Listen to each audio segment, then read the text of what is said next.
mana sebuah tema atau permasalahan yang akan dibahas.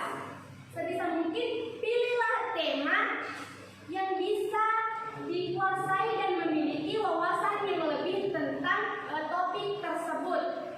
Jadi sebelum membuat sebuah makalah, kita harus menentukan judul atau tema. Tapi biasanya kalau kita membuat makalah itu, kita sudah diberikan judulnya. Tinggal kita mencari referensinya. Yang kedua itu kumpulkan referensi.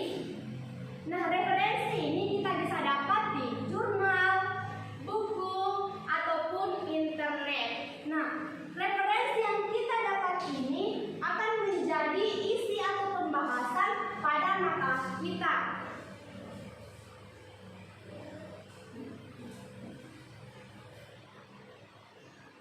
Nah, jadi data-data referensi yang kita dapat akan dijadikan sebagai kerangka rumusan masalah atau pembahasan makalah seperti yang tadi saya katakan. Yang kemudian itu tulis makalah secara sistematis. Sistematis itu secara berurut. Ini dia sistematika penulisan makalah. Yang pertama itu halaman judul atau cover, sampul. Yang kedua ada kata pengantar. Yang ketiga itu daftar isi. Sesudah daftar isi ada pendahuluan. Yang kemudian itu isi atau pembahasan. Selanjutnya yaitu penutup. Dan terakhir yaitu daftar pustaka. Itu adalah sistematika penulisan makalah. Selanjutnya, halaman judul atau cover sampul. Apa itu? Nah, judul harus sesuai dengan isinya, karena judul mencerminkan isi. Judul biasanya berupa kelompok kata, bukan kalimat. Nah, di bagian cover itu juga biasa berisi logo, identitas penulis, dan kalau kita membuat makalah berkelompok itu biasanya juga tertera nama kelompok, nama fakultas, nama universitas kita, prodi, dan tahun ajaran. Selanjutnya yaitu kata pengantar. Nah, di dalam kata pengantar ini biasanya dicantumkan ucapan terima kasih kepada pihak-pihak yang telah membantu kita dalam menyelesaikan makalah kita. Selanjutnya yaitu daftar isi. Nah, daftar isi ini adalah halaman yang memberikan informasi penting, bab, dan bagian-bagian penting lain yang disertai dengan letak halamannya. Nah, daftar isi ini itu juga disusun dengan sesuai isi makalah dan halamannya. Selanjutnya yaitu yang keempat yaitu pendahuluan. Nah, pendahuluan ini merupakan bab pertama. Jadi di bagian makalah bab pertama itu adalah pendahuluan yang mengantarkan pembaca untuk mengetahui awal topik penelitian, alasan dan pentingnya suatu karya ilmiah. Nah, di bagian pendahuluan itu biasanya memuat yang pertama adalah latar belakang, di mana latar belakang ini itu memberi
di bab 2. Pembahasan merupakan bagian inti makalah yang disusun berdasarkan urutan rumusan masalah di atas. Jadi rumusan masalah yang telah dibuat itu dijawab di bagian pembahasan.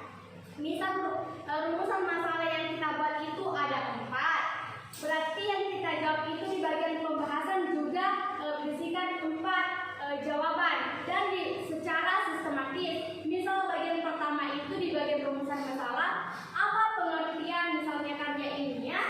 Nah, di bagian pembahasan itu kita jelaskan yang pertama dulu pengertian karya ilmiah. Terus selanjutnya misal yang kedua ada fungsi dari apa fungsi dari karya ilmiah. Nah, kemudian dijawab di bagian pembahasan nomor 2, fungsi dari karya ilmiah dijelaskan sekarang. Begitu. Jadi bab isi atau pembahasan ini merupakan bagian intinya makalah yang disusun berdasarkan urutan rumusan masalah. Materi pembahasan bisa bersumber dari data penelitian, merujuk pada pakar tertentu ataupun menurut perkembangan logika kita. Selanjutnya itu penutup. Nah, penutup ini merupakan bagian akhir dari isi pokok laporan penelitian. Bagian ini itu dapat dibagi menjadi 2, yaitu simpulan dan saran. Nah, kesimpulan biasanya kalau kesimpulan itu misalnya rumusan kita tadi ada 4 juga, maka kesimpulannya itu juga ada 3. Kalau rumusan masalah ada 4, maka kesimpulan juga ada 4, dan kesimpulan itu berisi inti-inti pokok pembahasan kita. Yang kemudian saran. Nah, mungkin teman-teman sudah tahu apa itu saran. Selanjutnya yaitu daftar pustaka. Nah, daftar pustaka adalah daftar buku atau referensi. Karena tadi sebelum membuat makalah kita harus mencari referensi terlebih dahulu. Nah, setelah kita mendapatkan referensi, kita tulis di bagian daftar pustaka yang dijadikan sebagai rujukan dalam menulis makalah. Nah, biasanya daftar pustaka itu ada nama dari buku, kota diterbitkannya, dan lain-lain. Selanjutnya mungkin tahu. Nah, mohon maaf jika ada kesalahan, tapi sepertinya tidak ada karena cewek selalu benar. Selanjutnya yaitu mohon maaf jika ada